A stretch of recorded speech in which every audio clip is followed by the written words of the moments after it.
Hello, and welcome to the Pest Control Marketing Podcast with your host, me, Hal Coleman, uncensored and unplugged. Pay attention, take lots of notes, because you're going to find out exactly how to get more new customers, more referrals, and grow your business. Hal Coleman has been active in the pest control industry for over 40 years, including owning and operating his own successful pest control business for 18 years. He now devotes his time to helping other PCOs and other WCOs double, triple, and even quadruple their businesses faster than they ever imagined. Be sure to check out his website, pestcontrolmarketer.com. For more information about Hal's coaching program, you can reach him at 770-993-0004 or email him hal@halcoleman.com. Mike Stewart is known as the Internet audio and video guy. Since the birth of the Internet, Mike has been showing small business owners how to get more new customers, increase their sales, and grow their businesses online using audio and video, now with iPhones and Android phones. For more information about Mike's coaching program and his online training courses, visit MikeStewartCoaching.com or email him mike@internetaudioguide.com. How to use your business card to get more new customers. Well, hello, this is Hal Coleman, the Pest Control Marketer, and welcome to another episode of the Pest Control Marketing Podcast with myself and my good friend and colleague, Mike Stewart. How you doing there, Brother Hal? I'm doing good, Brother Mike. I'm doing good. We're going to talk about something today that you and I had some long conversations about this back many years ago when you were delving into the small business arena of networking, and I told you that you needed to have a really good business card. And by that, I mean not just a card with your name and phone number and the name of your business that you hand to somebody, assuming that that's going to be of some value. But I'm talking about a working, living, breathing, functional business card that has multi-purposes, that is designed to capture people and walk them step by step through the process to where they say, "Where do I sign?" So there are some things that we need to talk about, and so that's kind of my opening comments, and you can talk a little while there too, Mike. Not long now, because I got a lot of stuff to say here. Well, all I want to say about business cards, and then I want to hear all your things. I don't know how many business cards I get that I can't read them.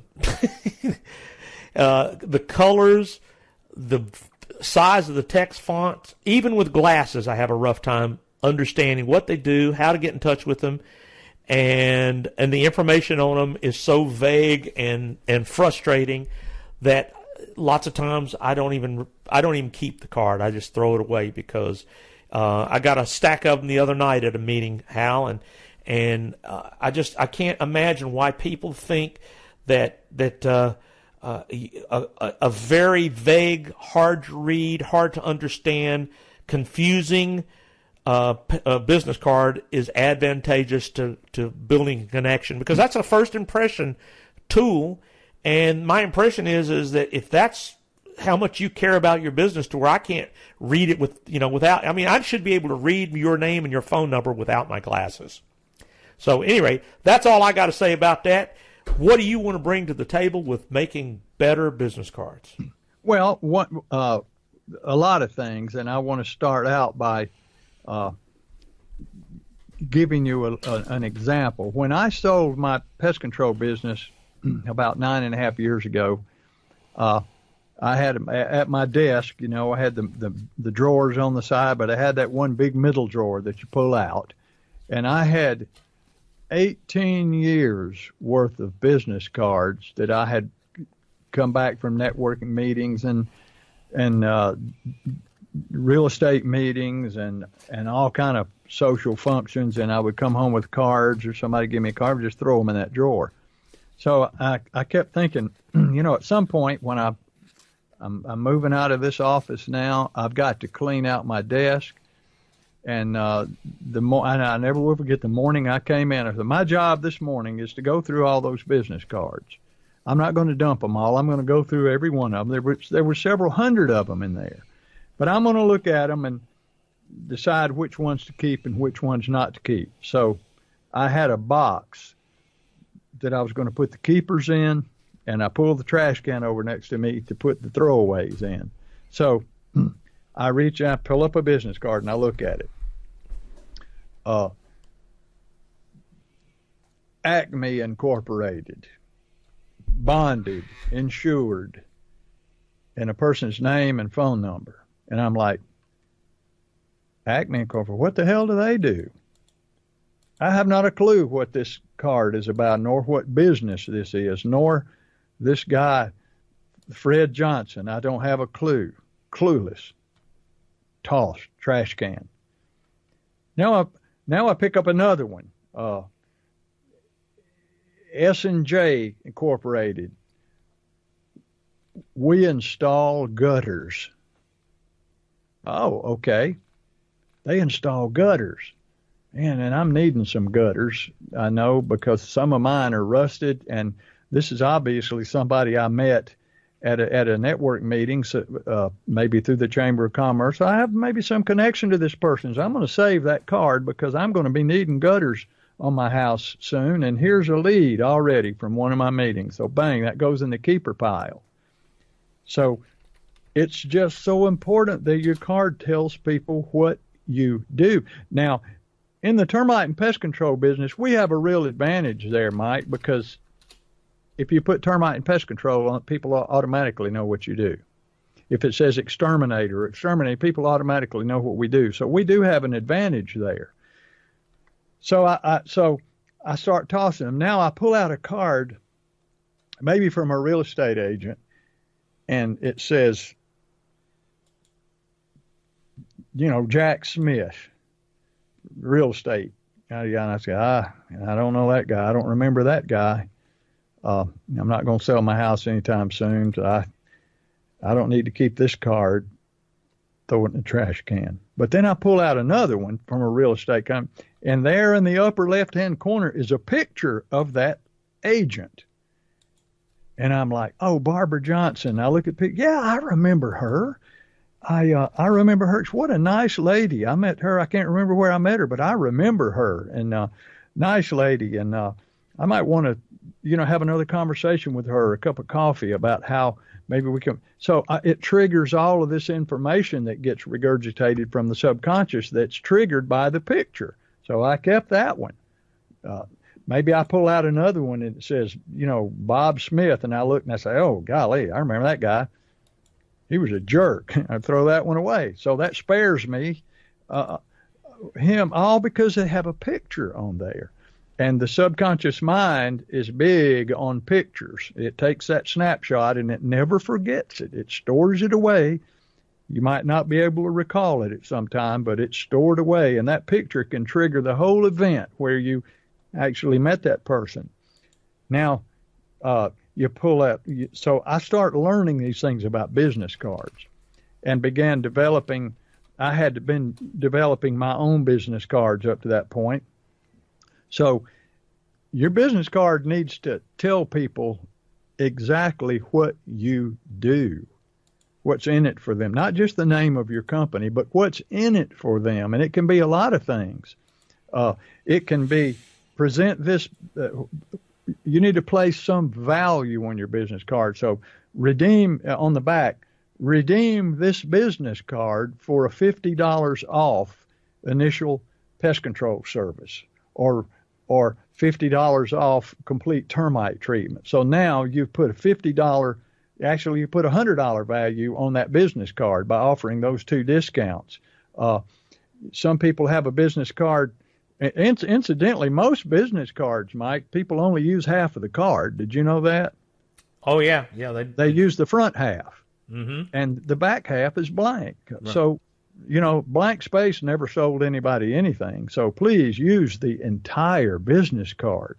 The back is just as important as the front, maybe even more important, because you can put your value on the back. So some people have a card that simply has lines on it where they can write on it, and they take notes. and they make notes on there to give to the person. It can have on the back referred by, and you tell your customer, here, you give somebody this card, put your name on it and give it to one of your neighbors, and if they call me and I get there and they have this card with your name on it, I'm going to give you half off your next service. Oh, really? So you need to put some value on the card so that value will, in a lot of cases, keep people from throwing the card away or losing it, because now it has value and people don't want to throw the value away. Having a card that stands out.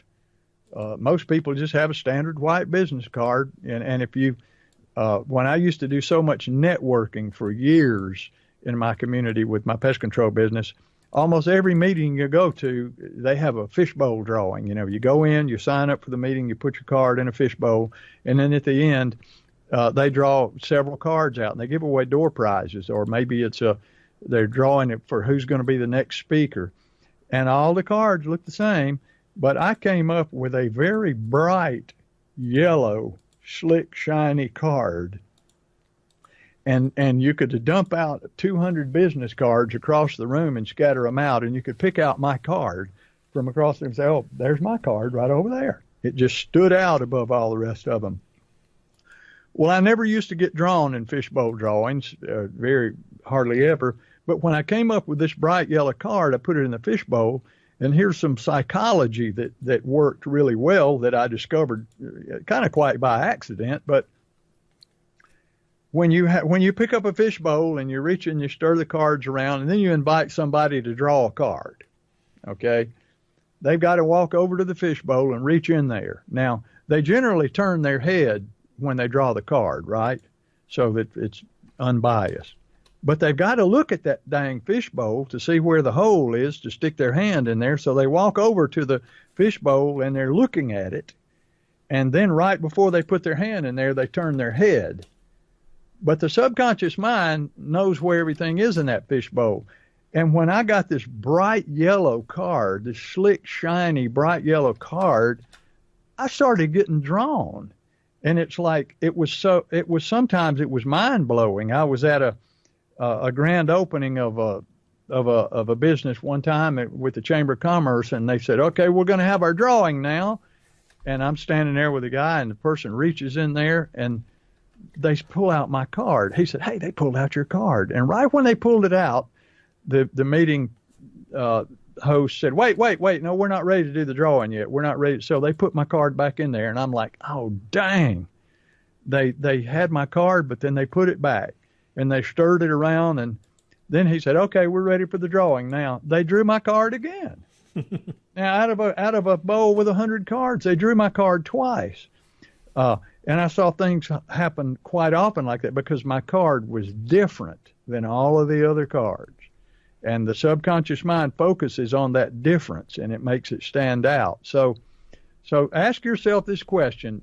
If somebody sees my business card, do they know exactly what I do and why they should give me a call? Have I made some bold promise or offer to them? Is there value attached to my business card? Is it a cash value? Is it half off service on my business card? Am I directing them to my website to get something free on my business card? Visit the website and get free reporter. Visit website and get free something. What am I telling them? What am I asking them? See, you can put a ton of money and a ton of information on a business card. And my feeling and my philosophy is your business card ought to be it's just like your business card should be like a mini website. You look at it, the headline that's on your website should be on your business card, and the contact information and the bold promise that you make. And what are you going to get if you do business with me? Why should I keep this card? What should I do with this card?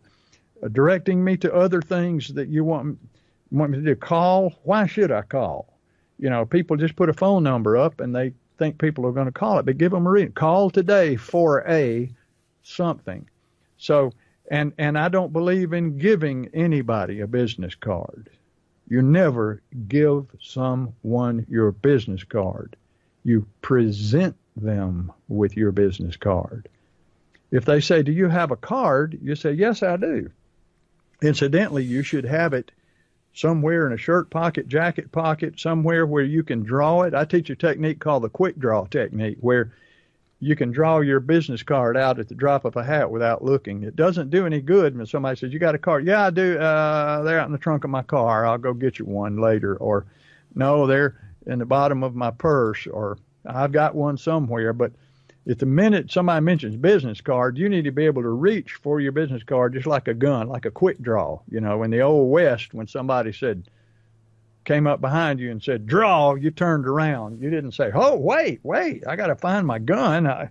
I've got one here. No, don't shoot. I've got a gun here somewhere. Wait till I find it. You said, wait, it's over there in my saddlebags. Let me go get. See, you didn't survive if you did that. You knew how to draw at the drop of a hat. So you need to be able to draw your business card at the drop of a hat. And somebody says, you have a card? Yes, I do. And you pull the card out, you hand it to them, and just as they reach to take that card, right before their fingertips touch it, you take it back. You pull it back and say, by the way, and you flip it over and say, if you'll go to my website right here, see, this is my, if you go to my website, you can get the $50 discount if you decide you ever need us for any reason. You get $50 off, or term out, you got it right here. Here's on our business card. Oh, yeah. So you engage them, and they're looking at it, and you walk them through the steps on your business card, and you flip it back over and say, so all you have to do is go here, and you can go to this website and get a free pest. So now that business card was your stepping stone into a nice little sales presentation there. And they're engaged, and they look at it, and they read it, and they put it. So that's a way you present a card, not just giving them a card and they stick it somewhere. But don't let them do that. Stop them. Take it back. Say, by the way, let me show you this. And you look at it, and they look at it, and you show them what you want them to do. So all kind of ways to use business cards. But if you just have a plain old white business card that's blank on the back, and it just has the name of your company and your phone number and maybe your email, you're losing so much opportunity there to get new customers, because it's not a working tool for you. All it is a contact source, and you're giving them no reason whatsoever to actually be proactive in contacting you and building a business relation with you. Does that all make sense, Mike? Am I rambling too much here? No, it all makes sense. And you know, one little thing from the Mr. Online side that I would add, I don't know how many people, let's, for instance, Hal Coleman. Do you have the website halcoleman.com? Yes. And what is your email address? hal@halcoleman.com. Now, do you see that consistency that should be printed on your business card? I'll never forget, I got a business card from an attorney, and their email address was tricky1@aol.com. Now, Do you see how unprofessional that looked on their business card? Didn't have a website, and I didn't have a warm and fuzzy with working with a lawyer that considered themselves a tricky one. Yeah. So the thing is look at your business card. Do you have your website on there? Does the name of your business, and for instance, if you are sales, or you're Tim or John or Hal at greensexterminating.com, greensexterminating.com, Tim at greensexterminating.com, all of that consistency, your name of your business, your website, and your email all match. And at a glance, you get a first impression of professionalism. And simplicity. The subconscious mind, which is the decision maker, the subconscious mind is the one that decides whether to buy or not the conscious mind. And the subconscious likes consistency. Absolutely.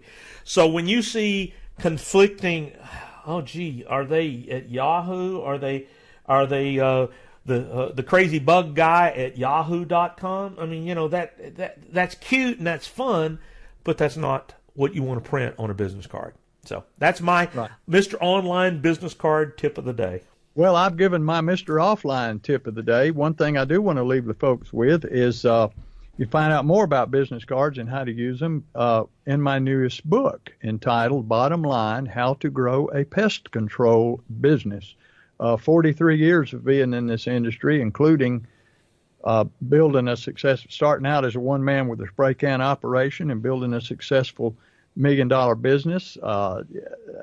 It's all in this book. It took me years to really complete this, and it's launched now. And if you're listening to this podcast, I want you to have a free copy of that book.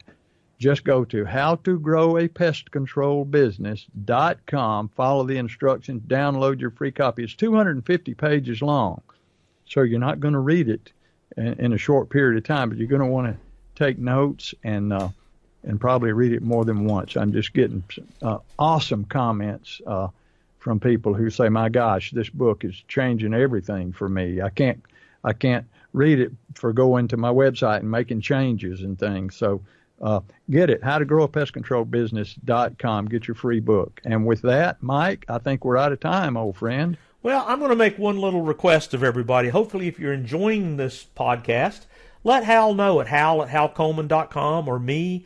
I'm Mike at internetaudioguy.com. And just let us know and let us tell us, give us some feedback of things you want to us to cover that we haven't covered. Because you can binge listen to all of the previous episodes when you subscribe to our podcast. And I'll tell you something. I just had an inspiration just now, Hal. Our principles work for all service businesses. We focus on pest control because pest control owners resonate with Hal's past and his history and his experience. But, if you've got other service businesses, plumbers, HVAC, roofers, contractors of all kinds, flooring, you name it, installation, electricians, this podcast is absolutely free. So tell them that everywhere we say pest control, substitute that service business, and it'll apply to you as well. And, so everyone's welcome at pestcontrolmarketingpodcast.com, but it's really service business marketing podcast. And we would, there's no limit of how many people can enjoy and use this information. It's absolutely free. In fact, how to grow your blank business applies to everybody. So anybody that wants to join our community, and know about what we're doing, you can find us in Facebook. We've got a private Facebook group. We want to share ideas and make it better for you. And it just dawned on me. Tell people about this podcast. If you like this podcast, tell us you like us. Tell us what you want, and let other service businesses, especially in pest control, know that we exist and start tuning in. So for that, have a great day, Hal. You too, Mike. Thank you. Thanks for listening to the Pest Control Marketing Podcast. Be sure to subscribe to our podcast in iTunes and on your phones, and in Stitcher on your Android. But more importantly, go to our website, pestcontrolmarketingpodcast.com. Subscribe to our email list to always be notified of new episodes. You're never going to want to miss what we've got coming up next, and you never know what we're going to be able to do to help you with your pest control marketing.